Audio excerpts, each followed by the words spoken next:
मंगल मूल सुजान कहत अयोध्या तुम देहु अभय नारी आदि शक्ति कैली जग कैर चनावा हो नारी खातिर कटी ग ब्रह्मा जी के करा दलावा नारी रही ऋषि जी की तोड़े बागु मनावा हो नारी रही करो के कैले सप मना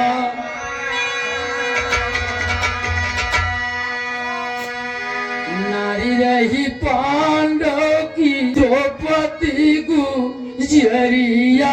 हो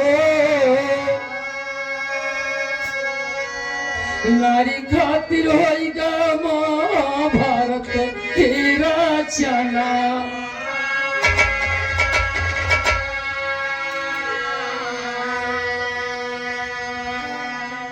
चारों युग में प्रमाण मिलता है बाबू। समय कम है, गुरु जी के आदेश बा कि कुछ प्रसंग छोटा से लेने मार साहब परिचय है पप्पू तो घर एक प्राइवेट अनिस्टर है जब खोल देगा बजे लगी ये मार साहब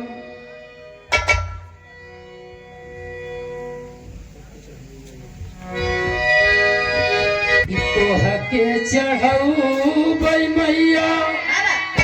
और नारियर चुनारिया हो की गंगा मैया की गंगा मैया अरतिया पिछऊ बई माँ हजारिया हो की गंगा मैया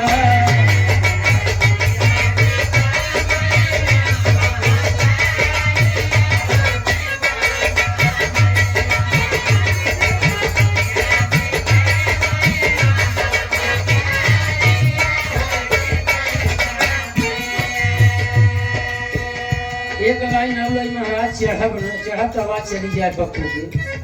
काहे से कि ट्रांसफार्मर छोटा बा यही आपो से गुजारिश है यही हमारे विंध्याचली महाराज बैठा है कि गुरु महाराज संभाले रहने फ्यूज पूरा खन के तार बदे और आइलू माया ना है की गंगा मैया हे की गंगा मैया भागीरथ कैले उजाला की गंगा मैया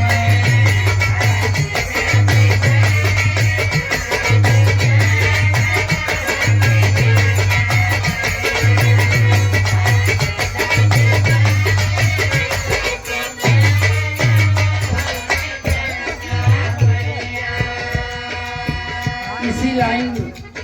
4 लाइन के गीत लोकगीत सूर्यवा के आदरणीय बाबू श्री सुदई राम गुरु जी गावत थी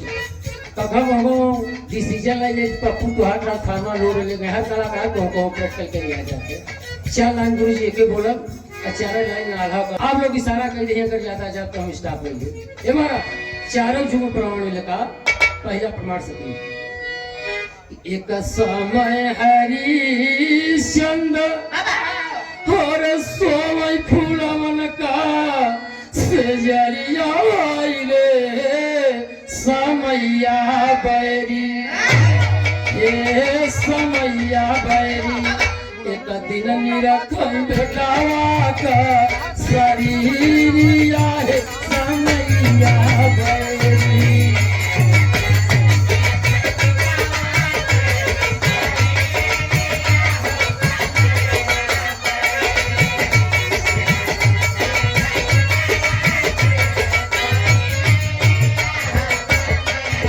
एक समय रामचंद्र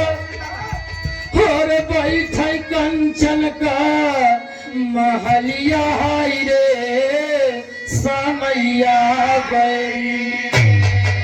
हे समैया बैरी एक दिन भैले बना कई जगारिया है समैया बैरी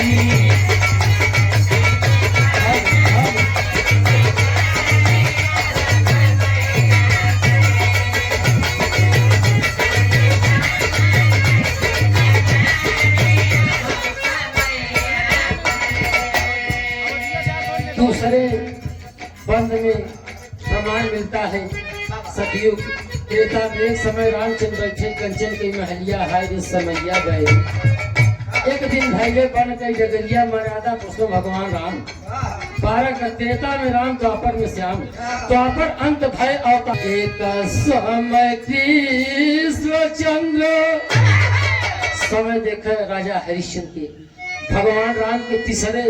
द्वापर भगवान कन्हैया 16 कला अवतार। एक समय कृष्ण चंद्र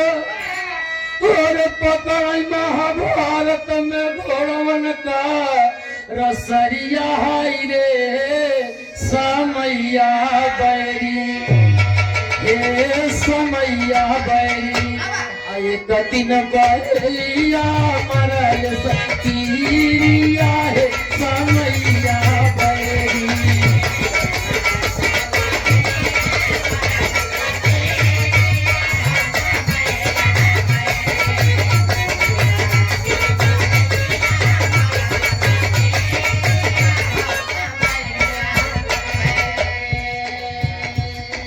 सतयुग त्रेता द्वापर चौथा प्रमाण कलयुग लेखन कवि जी चौथे पंथ का। एक समय इंदिरा गांधी और सबका नवरिया हाय रे समैया बैरी, हे समैया बैरी। एक दिन चलनी हो गई शरीर